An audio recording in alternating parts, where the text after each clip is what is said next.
ने वर्तमान सरकार पूर्ण भाव में कार्य आरंभ करने सक्षम होना मसरू अधिक अतीत होगला। आज अर्थनैतिक सर्वे रिपोर्ट आगत है। ये सर्वे रिपोर्ट रे ओडिशार अर्थनीतिर सफलतार रेकर्ड यहाँ एवं ये सफलता किए आनिला ओडिशा को 24 वर्ष जो सरकार थिला नवीन बाबू के नेतृत्व में से सरकार सफल नीति से सफल नीतिर सफल कार्यान्वयन एवं सुचिंतित योजना एवं तार कार्यान्वयन ये हूँ परिणति।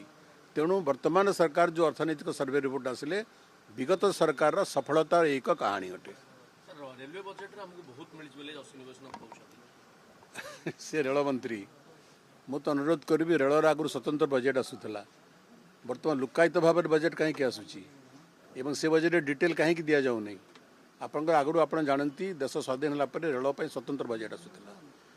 केंद्र मोदी सरकार से स्वतंत्र रेलवे बजेट आनिबार परंपरा को बंद करदे एवं साधारण बजेट भितर गोटे पृष्ठा भितर लुचई देले।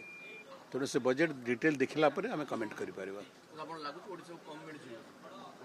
आपण देखु बजेट आकार प्रति वर्ष बढ़ुची बजेट आकार जिते बढ़ुची से तुलन में ओडिशार बजेट केते बढ़ुची ओडिशार भाग केते बढ़ुची। नंबर 1 नंबर 2 मु सब बेले कहे तमे नौच हाथी आमको दौच पिंपुड़ी ओडिशार रेलवे केते लाभ नौची तार भी हिसाब तो करवा दरकार एवं तमे ओडिशार जेतिकी रेल रे लाभ नौच से परिमाण आमको दौच तमे केते तेणु नौच हाथी देला बाबू दौच पिंपुड़ी।